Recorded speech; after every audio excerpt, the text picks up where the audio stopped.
నమస్తే welcome to special focus. చేసిన పాపాలకు అనుభవిస్తావని ఇరాన్, తప్పు చేశావు రిటర్న్ గిఫ్ట్ ఇస్తాని ఇజ్రాయెల్. రెండు దేశాల మధ్య యుద్ధం మొదలైంది. ఇజ్రాయెల్ పై ఇరాన్ క్షిపణి దాడులకు దిగింది. కొడితే దిమ్మ తిరగాలని కరెక్ట్ టైం కోసం ఎదురు చూస్తుంది ఇజ్రాయెల్. ఇజ్రాయెల్ యుద్ధంతో మిడిల్ ఈస్ట్ లో మంటలు రేగుతున్నాయి. ఈ చిచ్చు ప్రపంచమంతా అంటుకోబోతుందా? సమస్య మూడో ప్రపంచ యుద్ధానికి దారితీయబోతుందా? ఓవైపు రష్యా, యుక్రెయిన్, మరోవైపు ఇరాన్, ఇజ్రాయెల్. ప్రపంచం యుద్ధంలోకి దిగిపోయినట్లేనా?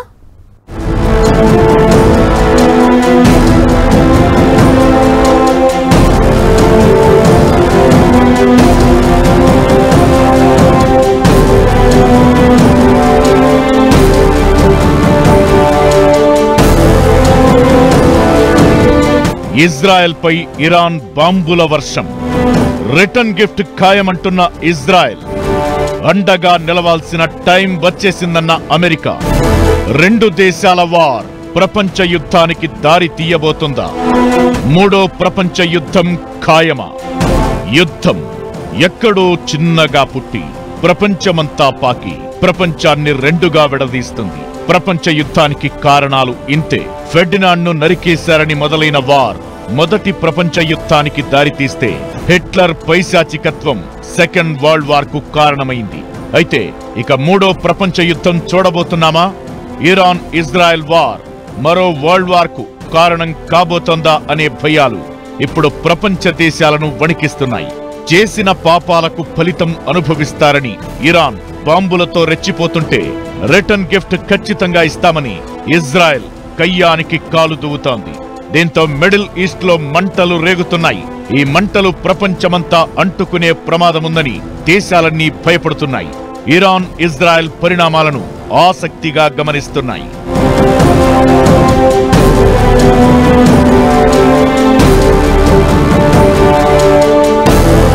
హిజ్బుల్లా స్థావరాలే లక్ష్యంగా లెబనాన్ పై ఇజ్రాయెల్ దాడులు చేస్తున్న వేళ ఇరాన్ విరుచుకుపడింది.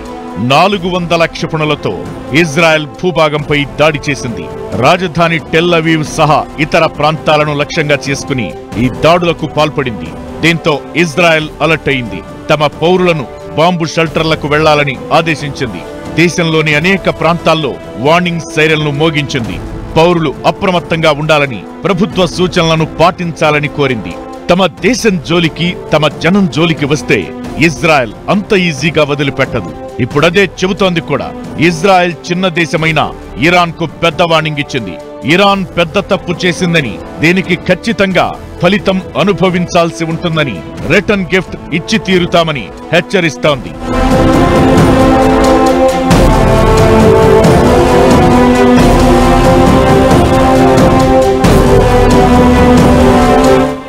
హిజ్బుల్లా, హమాస్ అగ్రనేతలను లేపేసిన ఇజ్రాయెల్ పై ఇరాన్ క్షిపణుల వర్షం కురిపించింది. Tel Aviv, జెరూసలేంపై క్షిపణులతో విరుచుకుపడింది. వీటిలో చాలా వాటిని అమెరికా సాయంతో ఇజ్రాయెల్ దారిలోనే అడ్డుకోగలిగింది. మరికొన్ని ఈ నగరాలను తాకాయి. హెజ్బుల్లాపై ప్రతీకారం తీర్చుకునేందుకు లెబనాన్లో భూతల దాడులు ప్రారంభించామని ఇజ్రాయెల్ ప్రకటించిన కొన్ని గంటల్లోనే ఇరాన్ క్షిపణుల ప్రయోగం మొదలు పెట్టడం మిడిల్ ఈస్ట్ దేశాల్లో యుద్ధ మేఘాలు కమ్ముకునేలా చేసింది. ఇరాన్ నుంచి ప్రయోగించిన క్షిపణులు 12 నిమిషాల వ్యవధిలోనే ఇజ్రాయెల్లోకి ప్రవేశించాయి. పదుల సంఖ్యలో బాలిస్టిక్ క్షిపణుల్ని వాడినట్లు ఇరాన్ అధికారికంగా అనౌన్స్ చేసింది. ఇజ్రాయెల్ ప్రతీకార దాడులకు దిగితే తమ ప్రతిస్పందన మరింత తీవ్రంగా ఉంటుందని ఇరాన్ హెచ్చరించింది. అయితే ఇజ్రాయెల్ కూడా తగ్గేదేలే అంటోంది. రిటర్న్ గిఫ్ట్ గ్యారంటీ అంటూ సవాల్ విసురుతోంది. ఇజ్రాయెల్ పై 400కు పైగా రాకెట్లు ప్రయోగించింది Iran. Ghadr, Emad hypersonic Fattah missiles ను ఉపయోగించింది. ఇందులో Ghadr medium range ballistic missile, Emad Ghadr కు advanced version. Fattah 1, Fattah 2 missiles range 1400 కిలోమీటర్ల వరకు ఉంటుంది. ఇలాంటి వాటితో దాడి చేసిందంటే విధ్వంసం ఏ లెవెల్లో ఉందో అర్థం చేసుకోవచ్చు. ఇజ్రాయెల్ డిఫెన్స్ ఫోర్స్ స్థావరాలు, వైమానిక దళ బేస్లు ఉన్న హాడ్జరిమ్, నెవాటింలోని వాణిజ్య వ్యాపార కేంద్రాలు ఎక్కువగా ఉండే ప్రాంతాలే లక్ష్యంగా ముందు 108 బాలిస్టిక్ క్షిపణులను ఇరాన్ ప్రయోగించింది. ఆ తరువాత అరగంటకే మరో 100 క్షిపణులు ఇజ్రాయెల్ పైకి వచ్చాయి. ఇజ్రాయెల్ కు రక్షణగా ఉండే ఐరన్ డోమ్ వ్యవస్థ క్షిపణులను అడ్డుకున్న టెల్ అవీవ్, నెగెవ్, షారోన్ నగరాలను క్షిపణులు తాకాయి. అక్కడక్కడ భవనాలు దెబ్బతిన్నాయి. మధ్యధరా సముద్రంలోని ఇజ్రాయెల్ గ్యాస్ పైప్ లైన్ దెబ్బతిన్నట్టుగా తెలుస్తోంది. ఇరాన్ నుంచి వచ్చే క్షిపణులను కూల్చేయాలంటూ పశ్చిమాసియాలో ఉన్న తమ సైన్యానికి అమెరికా అధ్యక్షుడు జో బైడెన్, ఉపాధ్యక్షురాలు కమలా హారిస్ ఆదేశాలు జారీ చేశారు. ముందు జాగ్రత్తగా పశ్చిమాసియాకు 3 ఫైటర్ స్క్వాడ్రన్లను తరలించారు. ఇరాన్ క్షిపణి దాడులతో ఎంత నష్టం వాటిల్లిందన్న సంగతి ఎలా ఉన్నా దీనిపై ఇజ్రాయెల్ రియాక్షన్ తీవ్రంగా ఉంటుందనడంలో ఎలాంటి అనుమానం లేదు. ఇలాంటిదే జరుగుతుందని ఊహించిందేమో గాని ముందుగానే ఇరాన్ను అమెరికా హెచ్చరించింది. ఇజ్రాయెల్ పై దాడి చేస్తే కఠిన పరిణామాలు తప్పవని వార్నింగ్ ఇచ్చింది. అయినా ఇరాన్ ఆగలేదు. ఇజ్రాయెల్ కు అండగా నిలబడాల్సిన టైం వచ్చిందని అమెరికా ప్రకటన చేసింది. దీంతో ఒక్క అమెరికా మాత్రమే కాకుండా ప్రపంచంలోని చాలా దేశాలు ఇరాన్ దాడికి వ్యతిరేకంగా మారుతున్నాయి. అయితే అటు ఇరాన్ కు అండగా నిలిచేందుకు రష్యా కూడా సిద్ధంగా ఉంది. ఈ పరిణామాలన్నింటినీ చూస్తుంటే రాబోయే రోజుల్లో ప్రపంచ వ్యాప్తంగా ఓ ఘర్షణ పూరిత వాతావరణం ఖాయమనే సంకేతాలు కనిపిస్తున్నాయి. ఇరాన్ ఇజ్రాయెల్ యుద్ధం మరింత ముదిరి ప్రపంచ దేశాలు ఎంటర్ అయ్యే పరిస్థితులు వస్తే 3వ ప్రపంచ యుద్ధం ఖాయంగా కనిపిస్తోంది. ఇజ్రాయెల్ కు అమెరికా మద్దతుగా ఉంది. క్షిపణి దాడుల వరకు పరోక్షంగా సపోర్ట్ గా నిలిచిన యుఎస్ ఇప్పుడు అండగా నిలవాల్సిన టైం వచ్చేసిందని డైరెక్ట్ గా రంగంలోకి దిగుతోంది. ఇకటు ఇరాన్ కు రష్యా బలమైన మద్దతుదారు. యుక్రెయిన్ పై యుద్ధంలో రష్యాకు ఇరాన్ డ్రోన్లు సరఫరా చేసింది. 2 దేశాల మధ్య సంబంధాలను ప్రస్తుత పరిణామాలు మరింత బలోపేతం చేశాయనడంలో సందేహం లేదు. ఇప్పుడు ఇరాన్ అత్యంత సంక్లిష్ట యుద్ధానికి దిగింది. ఇజ్రాయెల్ తరపున అమెరికా రంగంలోకి దిగితే ఇరాన్ తరపున రష్యా ఖచ్చితంగా ఆ దేశానికి సాయంగా వస్తుందనే అభిప్రాయం వినిపిస్తోంది. మరి రష్యా రంగంలోకి దిగితే చైనా కూడా దానితో జత కలవడం ఖాయం. ఇలా ప్రపంచమంతా 2గా విడిపోయే ప్రమాదం ఉంటుంది. అదే 2 దేశాల ప్రాంతీయ యుద్ధం కాస్త ప్రపంచ యుద్ధంగా మారే ప్రమాదం ఉంటుంది.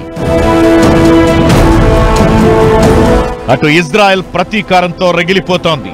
ఇటు ఇరాన్ తగ్గే పరిస్థితులు కనిపించడం లేదు. ఇలా ఎలా లెక్కేసుకున్నా రాబోయే రోజు మరింత వినాశనం ఖాయంగా కనిపిస్తోంది. ఇప్పటికే రష్యా యుక్రెయిన్ యుద్ధంతో ప్రపంచ దేశాలు దాదాపు 2గా విడిపోయాయి. ఇప్పుడు ఆ యుద్ధం రేపిన మంటలకు ఇరాన్ ఇజ్రాయెల్ యుద్ధం ఆజ్యం పోస్తే 3వ ప్రపంచ యుద్ధం ఖాయమనే చర్చ జరుగుతోంది. ఐక్యరాజ్యసమితి భద్రతా మండలి ఇరాన్ ఇజ్రాయెల్ పరిణామాలను గమనిస్తోంది. పరిస్థితులను కంట్రోల్ చేయడానికి ప్రయత్నాలు చేస్తోంది. ఇరాన్ ఇజ్రాయెల్ యుద్ధం ఇప్పట్లో ఆగే పరిస్థితి లేదు. ఓవైపు రష్యా యుక్రెయిన్ వార్తో పాటు మరోవైపు ఇరాన్ ఇజ్రాయెల్ యుద్ధం ఓ రకంగా 3వ ప్రపంచ యుద్ధం స్టార్ట్ అయినట్లే అని చాలా మంది విశ్లేషకుల మాట. ఇరాన్ ఇజ్రాయెల్ ఒకప్పుడు జాన్ జిగిరి దోస్తులు. ఇప్పుడు కత్తులు దూసుకుంటున్నాయి, తుపాకులు ఎక్కుపెడుతున్నాయి. ఈ పరిస్థితి ఎందుకొచ్చింది? ఇరాన్ ఇజ్రాయెల్ యుద్ధం ముదిరితే గెలిచేదెవరు, నిలిచేదెవరు, ఎవరి బలం ఎంత? ఇరాన్ లాంటి పెద్ద దేశాన్ని ఇజ్రాయెల్ నిలువరించగలదా? ఎనీవేర్ సింగిల్ హ్యాండ్ అన్నట్లు దూసుకుపోతున్న ఇజ్రాయెల్ ధైర్యం ఏంటి? ఇరాన్ను ఇజ్రాయెల్ ఢీ కొట్టగలదా? ఇరాన్ ఇజ్రాయెల్లో ఎవరి బలం ఎంత? వార్ ముదిరితే అణుయుద్ధం తప్పదా? ఒకప్పటి మిత్రులు శత్రువులెలా అయ్యారు? సవాళ్లు విసురుతూ, కత్తులు దూస్తూ, బాంబులు పేలుస్తూ ఇరాన్ ఇజ్రాయెల్ ఇప్పుడు బద్ధ శత్రువుల్లా కనిపిస్తున్నాయి. కానీ ఒకప్పుడు ఈ 2 దేశాల మధ్య అద్భుతమైన స్నేహం ఉండేది. 1948లో ఇజ్రాయెల్ ఉనికిలోకి వచ్చిన తరువాత అనేక సవాళ్లను ఎదుర్కోవాల్సి వచ్చింది. ప్రపంచంలోని చాలా దేశాలు ఇజ్రాయెల్ ను గుర్తించడానికి నిరాకరించాయి. ముఖ్యంగా మిడిల్ ఈస్ట్ లోని ముస్లిం దేశాలు ఇజ్రాయెల్ ను వ్యతిరేకించాయి. అయితే ఆ తరువాత ఇజ్రాయెల్ ను ఇరాన్ గుర్తించింది. ఇరాన్ కు ఇజ్రాయెల్ ఆయుధాలను కూడా సరఫరా చేసేది. దీనికి ప్రతిఫలంగా ఇజ్రాయెల్ కు ఇరాన్ చమురు సరఫరా చేసేది. అయితే ఇరాన్ లో ఇస్లామిక్ విప్లవం ప్రారంభమైన తరువాత ఇజ్రాయెల్ తో సంబంధాలు క్షీణించాయి. 2 దేశాల రాకపోకలు ఆగిపోయాయి. ఇరు దేశాల మధ్య దౌత్య సంబంధాలు నిలిచిపోయాయి. 2 దేశాలు ఒకరినొకరు గుర్తించుకోవడం మానేశాయి.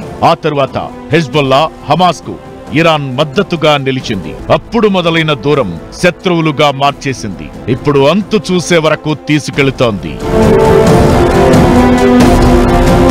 ఇరాన్ ఇజ్రాయెల్ మధ్య ఇప్పుడు ఉద్రిక్త పరిస్థితులు నెలకొన్న వేళ ఎవరి బలాలు ఏంటి, ఎవరిపై ఎవరు పైచేయి సాధిస్తారు అనే చర్చ ప్రపంచవ్యాప్తంగా వినిపిస్తోంది. జనాభా పరంగా ఇరాన్తో కంపేర్ చేస్తే ఇజ్రాయెల్ చాలా చిన్న దేశం. అయితే ఆర్థికంగా మాత్రం చాలా స్ట్రాంగ్. ఇరాన్ జనాభా 9 కోట్లు ఉంటే ఇజ్రాయెల్ జనాభా దాదాపు 1 కోటి మాత్రమే. ఇరాన్ జీడీపీ $413 బిలియన్ కాగా ఇజ్రాయెల్ జీడీపీ $539 బిలియన్. అయితే ఇజ్రాయెల్ తన రక్షణ కోసం ఇరాన్ కంటే ఎక్కువ ఖర్చు చేస్తోంది. సైన్యం కోసం ఇజ్రాయెల్ $24.4 బిలియన్ ఖర్చు చేస్తుంటే ఇరాన్ మిలిటరీ బడ్జెట్ $10 బిలియన్ మాత్రమే. ఇరాన్ ఇజ్రాయెల్ మధ్య 2100 కిలోమీటర్ల దూరం ఉంటుంది. ఇక రెండు దేశాల మిలిటరీ బలాలు చూస్తే ఇరాన్తో కంపేర్ చేస్తే ఇజ్రాయెల్ కు 6 తక్కువ సైనిక బలముంది. ఇజ్రాయెల్ కు 1,70,000 మంది యాక్టివ్ మిలిటరీ ఉంటే ఇరాన్ కు 6,10,000గా ఉంది. ఇజ్రాయెల్ కు 4,65,000 మంది రిజర్వ్ సైన్యం ఉండగా ఇరాన్ కు 3,50,000గా ఉంది. ఇజ్రాయెల్ కు 35,000 పారామిలిటరీ బలగం ఉండగా ఇరాన్ కు 2,20,000గా ఉంది. ఇజ్రాయెల్ ప్రధాన బలం వైమానిక శక్తి. ఇరాన్తో కంపేర్ చేస్తే ఈ విషయంలో సూపర్ పవర్ గా ఉంటుంది. ఇజ్రాయెల్ దగ్గర మొత్తం 612 యుద్ధ విమానాలు ఉంటే ఇరాన్ దగ్గర 551 ఉన్నాయి. ఫైటర్ ఎయిర్ క్రాఫ్ట్లు ఇజ్రాయెల్ దగ్గర 241, ఇరాన్ దగ్గర 186 ఉన్నాయి. ట్రైనర్ ఎయిర్ క్రాఫ్ట్లు ఇజ్రాయెల్ దగ్గర 155, ఇరాన్ దగ్గర 102 ఉన్నాయి. ఏరియల్ ట్యాంకర్లు ఇజ్రాయెల్ దగ్గర 14 ఉంటే ఇరాన్ దగ్గర 7 మాత్రమే ఉన్నాయి. ఇక అటాక్ హెలికాప్టర్లు ఇజ్రాయెల్ దగ్గర 49 ఉంటే ఇరాన్ దగ్గర 13 ఉన్నాయి. ఇజ్రాయెల్ దగ్గర ఉన్న సైనిక విమానాల్లో చాలా దూరం నుంచి దాడులు చేసే F-15 విమానాలు, F-35 అత్యాధునిక రహస్య విమానాలు ఉన్నాయి. ఇవి రాడార్ నుంచి కూడా తప్పించుకోగలవు, వేగంగా దాడి చేస్తాయి కూడా. ఇజ్రాయెల్ కు అతిపెద్ద అడ్వాంటేజ్ దాని వైమానిక శక్తి, ఆయుధాలే. ఇరాన్లో కీలక లక్ష్యాలపై వైమానిక దాడులు చేసే సామర్థ్యం వీటికి ఉంటుంది. ఇజ్రాయెల్ దగ్గర 66 F-15, 175 F-16, 27 F-35 యుద్ధ విమానాలు ఉన్నాయి. ల్యాండ్ ఫోర్సెస్ అంటే భూతల బలగాల విషయంలో ఇరాన్దే పైచేయి. యుద్ధ ట్యాంకులు ఇజ్రాయెల్ కు 1,370 ఉంటే ఇరాన్ కు 1,996 ఉన్నాయి. సాయుధ వాహనాలు ఇజ్రాయెల్ కు 43,407 ఉంటే ఇరాన్ కు 65,765 ఉన్నాయి. సెల్ఫ్ ప్రొఫైల్డ్ ఆర్టిలరీ వాహనాలు ఇజ్రాయెల్ కు 650 ఉంటే ఇరాన్ కు 580 ఉన్నాయి. రాకెట్ ఆర్టిలరీ ఇజ్రాయెల్ కు 150 ఉంటే ఇరాన్ కు 775 ఉన్నాయి. నావికాదళం విషయంలో ఇజ్రాయెల్ తో కంపేర్ చేస్తే ఇరాన్ సూపర్ స్ట్రాంగ్ గా ఉంది. యుద్ధ నౌకలు ఇరాన్ దగ్గర 7 ఉంటే ఇజ్రాయెల్ దగ్గర 0. సబ్మెరైన్లు ఇజ్రాయెల్ దగ్గర 5 ఉంటే ఇరాన్ దగ్గర 19 ఉన్నాయి. గస్తీ నౌకల విషయంలో ఇజ్రాయెల్ బలంగా ఉంది. ఇజ్రాయెల్ దగ్గర 45 ఉంటే ఇరాన్ దగ్గర 21 మాత్రమే ఉన్నాయి. ఇజ్రాయెల్ కు సొంతంగా అణు ఆయుధాలు ఉన్నట్లు అంచనాలు ఉన్నాయి. అయితే దీనిపై ప్రభుత్వ అధికారిక విధానం ఏంటన్న దానిపై క్లారిటీ లేదు. అటు ఇరాన్ దగ్గర అణు ఆయుధాలు లేవన్నది చాలా మంది అభిప్రాయం. ఇజ్రాయెల్ బలాలను దెబ్బతీసేలా ఇరాన్ దాడులకు దిగిందనే ప్రచారం జరుగుతోంది. ఇజ్రాయెల్ సైన్యం ఆయు పట్టుపై దెబ్బ కొట్టేలా చేయడంలో కీలకమైన వ్యూహంతో క్షిపణులను ప్రయోగించిందనే టాక్ వినిపిస్తోంది. ఇరాన్ దాడుల్లో F-15 ఫైటర్ జెట్స్ ను చాలా వరకు ఇజ్రాయెల్ కోల్పోయిందని తెలుస్తోంది. గాజాపై దాడులకు ఇజ్రాయెల్ దూకుడులో కీలకంగా వ్యవహరించింది ఇదే. ఇజ్రాయెల్ బలం అనుకుంటున్న విషయాలను ముందుగా టార్గెట్ చేయాలని ఇరాన్ ఫిక్స్ అయినట్టు తెలుస్తోంది. అయితే ఇది గ్రహించి ఇజ్రాయెల్ కూడా అప్రమత్తమైంది.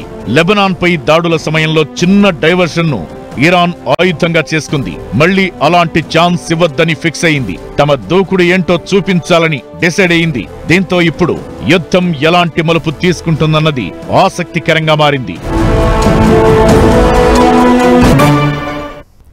అసలు సంగతి తేల్చుకునేందుకు ఇరాన్, ఇజ్రాయెల్ రెడీ అయ్యాయి. ఆ దేశాలకు మద్దతుగా నిలిచేదెవరు? ఎవరి వైపు ఎవరుంటారు? అందరూ కలిసి ఏం చేస్తారు? ఓవైపు రష్యా, యుక్రెయిన్ టెన్షన్, ఇప్పుడు కొత్తగా ఇరాన్ ఇజ్రాయెల్ భయం. కంటిరెప్ప పాటున వినాశనాన్ని సృష్టించే రోజులివి. మరి ఈ రెండు యుద్ధాలు మూడో ప్రపంచ యుద్ధానికి కారణమవుతాయా? ఈ యుద్ధాల ప్రభావం ప్రపంచం మీద ఎలా ఉండబోతోంది? ఇరాన్ ఇజ్రాయెల్ యుద్ధంలో వాట్ నెక్స్ట్? ప్రపంచ దేశాలు రెండుగా విడిపోతాయా? ఇరాన్తో కలిసి నడిచేదెవరు? ఇజ్రాయెల్ వైపు నిలిచేదెవరు? యుద్ధం ప్రభావం ప్రపంచంపై ఎంత? యుద్ధానికి పెద్ద కారణాలుండవు. చిన్నగా మొదలై సుడిగాలిలా మారి ప్రపంచాన్ని తుఫానులా ముంచెత్తుతుంది. ఇరాన్ ఇజ్రాయెల్ విషయంలో జరిగింది అదే. ఇజ్రాయెల్ హమాస్ ఘర్షణలో ఇరాన్ ప్రవేశంతో సీన్ మారిపోయింది. మూడో ప్రపంచ యుద్ధానికి దారితీసే పరిస్థితులు మొదలయ్యాయి. హమాస్ కీలక నేత హనియేను తమ దేశంలో వేసేయడం, హెజ్బుల్లా చీఫ్ నస్రల్లాను లేపేయడం ఇరాన్కు కోపం తెప్పించింది. ఇజ్రాయెల్ మీద ప్రతీకారం తీర్చుకుంటోంది. క్షిపణి దాడులకు దిగింది. దీంతో మిడిల్ ఈస్ట్ లో పరిస్థితులు ఒక్కసారిగా ఉద్రిక్తంగా మారాయి. ఇవి మూడో ప్రపంచ యుద్ధానికి దారి తీసేలా కనిపిస్తున్నాయి. ఇజ్రాయెల్ కు ముందు నుంచి మద్దతుగా ఉన్న అమెరికా ఇప్పుడు డైరెక్ట్ ఎంట్రీకి సిద్ధమవుతుండగా, అదే జరిగితే ఇరాన్ కు రష్యా సైనిక సాయం అందించనుంది. రష్యా ఎంట్రీ ఇస్తే చైనా కూడా ఇరాన్ కు మద్దతుగా రంగప్రవేశం చేసే ఛాన్స్ ఉంటుందనే అభిప్రాయాలు వినిపిస్తున్నాయి.